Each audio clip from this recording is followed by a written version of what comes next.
Hi, my name is Jake Scherer. I'm a graduating senior. I just got done taking ECE 422 with Dr. Zhang, Microcontroller Design.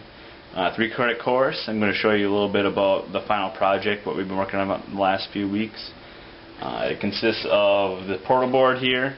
You can see we have a PIC 18 from Microcontroller, LCD, USB interface, and keypad, along with some buttons and dials here that I'll be showing you more about later. We have some code written in C# for our GUI. Again, I'll be showing you that later. And the code on the microcontroller was written in C using CCS. Alright, so first a little bit about the GUI written in C#. You can see we have our voltage display up here. That's time domain representation. We have our frequency domain representation down here. We have options to either take the fast Fourier transform or the discrete Fourier transform. You'll be able to see later that the fast Fourier transform is indeed a lot faster. We can plot both the signal in the spectrum or just one or the other. Sometimes you don't care about one or the other, so you can speed it up a little bit by only plotting one. We have a single button. What that will do is send the trigger value to the PIC, and the PIC will wait for that value and then only display, like if you want to look at a button to bounce or something like that. Run, stop, 4 channel selects, and also 3 measure buttons. We can measure the temperature in the room, we can measure the pulse width of the signal being currently measured, and we can also measure external capacitances based on rise time. Well, I'll show that to you later. So right now the PIC's all connected. If it wasn't connected, you could pull up these port settings, change any of the port settings. Right now I'm running it through USB and USB serial port emulation. So it pulls power, everything straight from USB. Don't have to worry about external power supplies. So we can go ahead and run it here. You can see we got a square wave coming in right now. Pretty fast. Let's switch it over to a sine wave. You can see that. So trigger value, you can see it's plotting right from that trigger value. We can crank it up, crank it down, and it'll always plot right from that rising edge. Automatically calculates frequency, period, peak-to-peak voltage, and average voltage, kind of the 4 important measurements when you're just looking at a signal. So we can crank it up. You can see that the spectrum works up to pretty high values. So the time domain has already started aliasing, but the frequency domain still works. Right now we're sampling at about 14 microseconds, the maximum on the PIC 18. So it'll work all the way up to about 35 kilohertz. And we can crank it back down, and you can see even though it's starting to alias there, it's still pulling a decent frequency measurement out of it. So I'm at 12 kilohertz right now in the function generator, and we're measuring in between 11.9 and 12.1, so pretty close. You can see the voltage peak to peak. We can change offsets, we can change amplitudes. All that works just fine. Basically the only drawback to this compared to a normal oscilloscope is this has a 0 to 5 volt range, because that's the power supply on the PIC. You can go a little bit above that and it'll be alright. It won't, but any more than about a half volt above or below 0 to 5 volts, it'll reset the PIC because that's outside the range. So a little speed demonstration. You can see right now it's updating pretty fast. I can crank on the knob on the function generator and it updates it pretty fast. But when I go to DFT, just normal discrete Fourier transform, you can see it's acceptable, but it's a lot slower. So back to the FFT, you can see it keeps up much better. One interesting thing, you can go to triangle wave. You can see the little harmonics in there. Something that's very useful. So let's show some of the measuring stuff. So we can click on measure temperature. Right now, no interruption in display. It automatically just sends it out to the PIC. PIC sends it back as fast as it can. It's 74 degrees Fahrenheit in here right now. We can go to square wave and measure pulse width. So we can click on measure pulse width.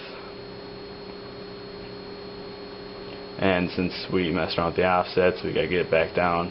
Right now this is going to use the compare and capture mode and find a rising edge and falling edge based on logic 1 and 0.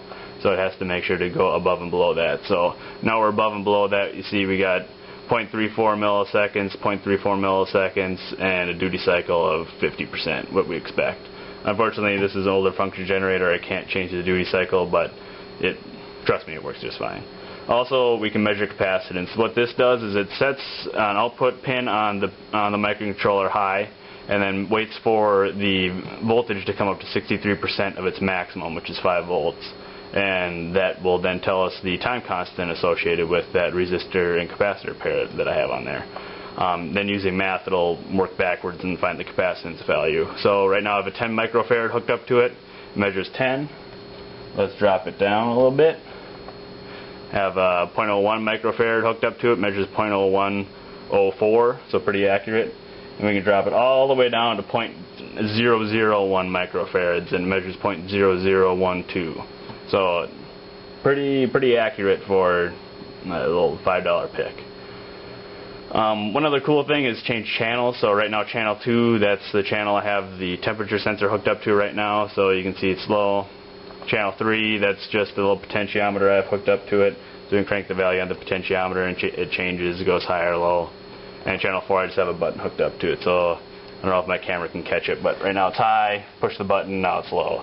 So if we wanted to do a single capture, we can leave it high, click on single, and as soon as I click the button, boop, sees right there the voltage drop. Once it crosses this trigger, it keeps the previous value, 256 values, and sends the newest 256 values. So the total sample is 512 8-bit values.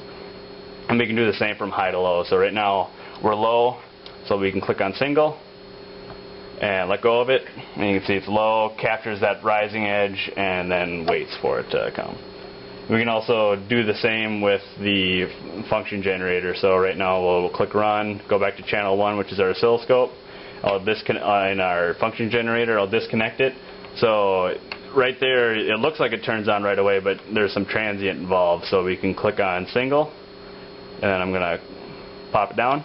And you can see, boom, right there it starts.